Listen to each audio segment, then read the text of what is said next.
নমস্কার বন্ধুরা, সুপ্রভাত। আমি সোমা। আমার আরও একটি নতুন ব্লগে তোমাদের সকলকে অনেক স্বাগত জানাই। আশা করছি তোমরা সকলে ভালো আছো। আজ বুধবার আর এখন বাজে সকাল 7টা। এখন থেকে তোমাদের সাথে নিয়ে আরও একটি নতুন ব্লগ শুরু করলাম।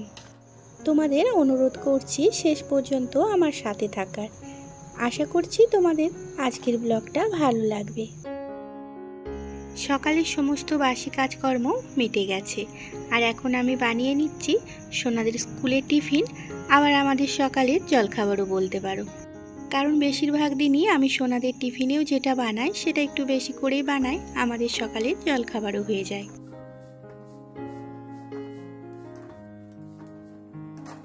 আজকে আমি বানিয়ে নিচ্ছি ভাতের একটা রেসিপি। তো এটাকে আমি কি নাম দেব সেটাই ভেবে পাচ্ছি না, তো সেই কারণে ভাতের একটা রেসিপি বলে দিলাম। এর জন্য আমি মটরশুঁটি ছাড়িয়ে নিলাম, আর পেঁয়াজ, গাজর, ফুলকপি সব কুটে নিলাম, ছাড়িয়ে ভালো করে ধুয়ে নিলাম। তারপরে 2-3টে ডিম ভেজে নিলাম একসাথে, ঝুরি ঝুরি করে ভেজেছি। তো তারপরে তেল দিলাম, তেলে জিরে ফোড়ন দিলাম, জিরে ফোড়ন দেওয়ার পর কেটে রাখা পেঁয়াজগুলো দিয়ে দিলাম। পেঁয়াজগুলো দেওয়ার সঙ্গে সঙ্গেই ফুলকপি, গাজর ওইগুলো আগে থেকে কেটে রেখেছিলাম, ওগুলো সমস্ত দিয়ে গ্যাসটাকে আস্তে দিয়ে ঢাকা দিয়ে দিয়ে ওগুলো সেদ্ধ করে নিলাম। তো তারপরে কিছু মশলা দিলাম, যেগুলো বেসিক মশলা রোজই ব্যবহার করা হয়, হলুদ গুঁড়ো, জিরে গুঁড়ো, ধনিয়া পাউডার, ওইসব দিয়ে আগে থেকে করে রাখা ভাতগুলো দিয়ে দিলাম। তো তারপরে ডিম ভাজাটা দিয়ে নেড়ে চেড়ে নামিয়ে নিলাম। তো এরপর আমার পুরো রেডি হয়ে গেল ভাতের রেসিপিটা। আর এই তো টিফিন প্যাক করে সোনাদের রেডি করে স্কুল পাঠিয়ে দিচ্ছি।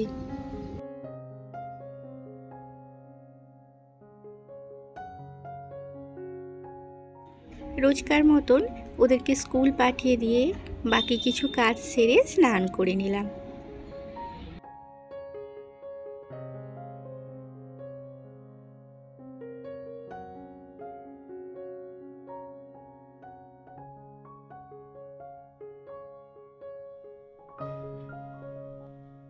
স্নান করে পুজো দিয়ে দিয়েছি। তো পুজো দেওয়াটা আর তোমাদের সাথে শেয়ার করা হলো না, কারণ ঘরে ফুল ছিল না। ফুল কিনে এনে পুজো দিতে অনেকটা দেরি হয়ে গেছিলো। তো তাই তাড়াতাড়ি পুজোটা দিয়ে খেয়ে নিয়ে রান্না চাপিয়ে দিয়েছি।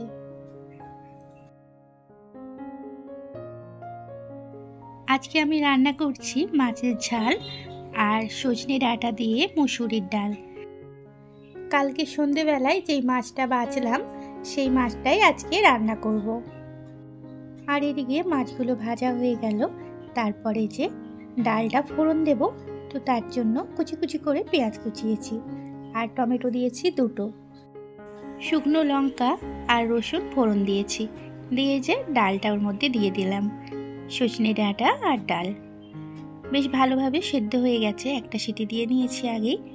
আমার সোনারা অন্যভাবে ডাঁটাটা রান্না করলে খায় না, কিন্তু এইভাবে ডাল দিয়ে বানালে খেয়ে নেয় ওরা। তো আমরা সবাই জানি এই গরম পড়ছে এত, তো গরমে সজনে ডাঁটা কতটা উপকারী আমাদের শরীরের পক্ষে। আর এই তো ডালটা হয়ে যেতে মাছের ঝালটাও হয়ে গেল।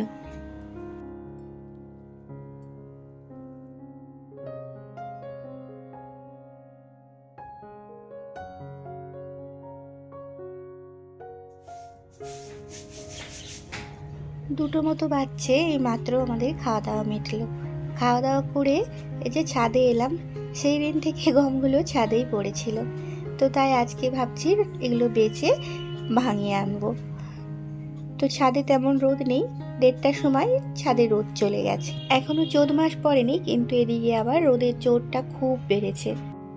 এই ছাদটা থেকে তাড়াতাড়ি কেন রোদ চলে যায়, কারণ এই ছাদটার চারিদিকে দেওয়াল আছে, চারদিকেই 4টে দেওয়াল, পুরো উঁচু উঁচু দেওয়াল। তো এই কারণে এটা ছাওয়া পড়ে যায় তাড়াতাড়ি।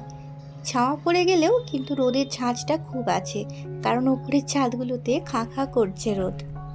আমি গমগুলো বাছছি, আর আমার মেয়ে বসে বসে ছড়াচ্ছিল, তাই ওকে একটু বকে বললাম ওইদিকে খেলগে যা। তো ও দেখো কি খেলছে। এই খেলাটা আমরা ছোটোবেলায় খুব খেলতাম, গোল গোল ঘুরতাম, আর মাথাটা যে ঘুরে যেত তখন আর দাঁড়াতে পারতাম না, পড়ে যেতাম মাটিতে। আর তখনই খুব ভালো লাগতো। লোকে ঠিকই বলে বাচ্চাদের মধ্যেই আমরা আমাদের ছেলেবেলাটাকে দেখতে পাই। আর এই যে দাঁড়াতে পারছিল না মোটে, দিয়ে দড়িটাকে ধরে দাঁড়িয়ে আছে এখন।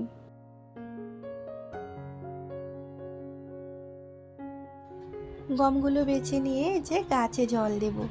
এই দুব্ব ঘাসগুলো বর্ষাতে কত সুন্দর দেখতে লাগে, কিন্তু এখন এত রোদের জোর ওগুলোও শুকিয়ে যাচ্ছে।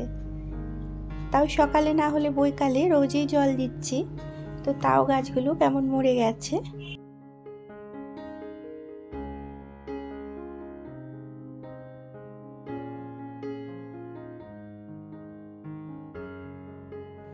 তুলসী গাছটারও কি অবস্থা, শুধু সরু হয়ে লম্বাই হয়েছে, আর কতগুলো শুধু পাতা আছে, তো ওটাও কেমনই হয়ে গেছে।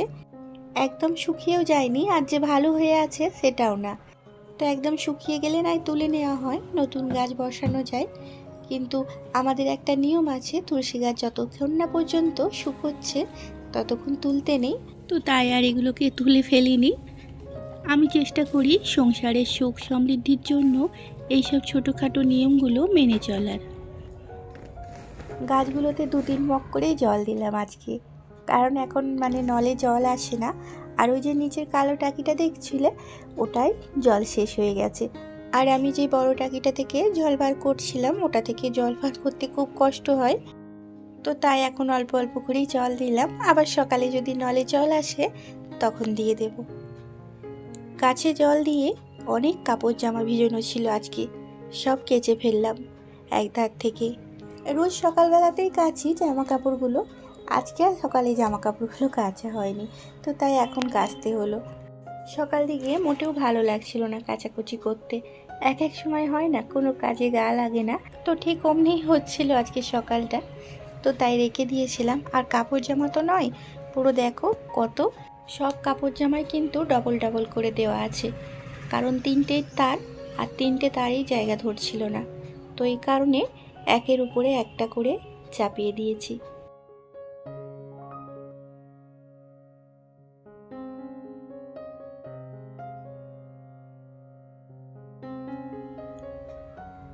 আর এখন বাজে সন্ধে 7টা। এই মাত্র জামা কাপড় ছেড়ে সন্ধে দিলাম।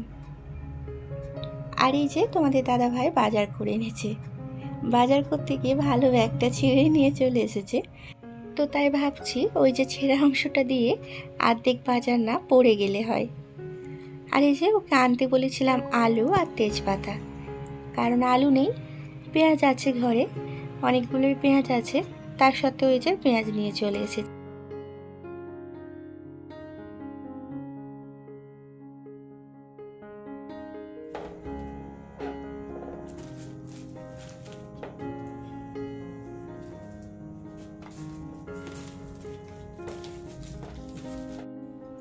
আর এই যে তেজপাতার প্যাকেট, তেজপাতা আনতে বলেছিলাম, তার সঙ্গে নিয়ে এসেছে এলাইচির প্যাকেট 2টো, আর 2টো এসে মৌরি। আমি বলছি বলে বলছি ওগুলো তো লাগবে, আজকে না হলে কালকে নষ্ট হওয়ার তো জিনিস না, রেখে দাও, তো তাই রেখেই দিচ্ছি। তো চলো বন্ধুরা, ব্লগটা আমি আজকের মতন এখানেই শেষ করছি। তোমরা ভালো থেকো আর সুস্থ থেকো। আর আমার ব্লগটি যদি ভালো লেগে থাকে, এই ধরনের ব্লগ প্রতিনিয়ত দেখার জন্য আমার চ্যানেলটিকে সাবস্ক্রাইব করে রেখো। তোমাদের সাথে আবারও দেখা হবে একটা নতুন ব্লগে।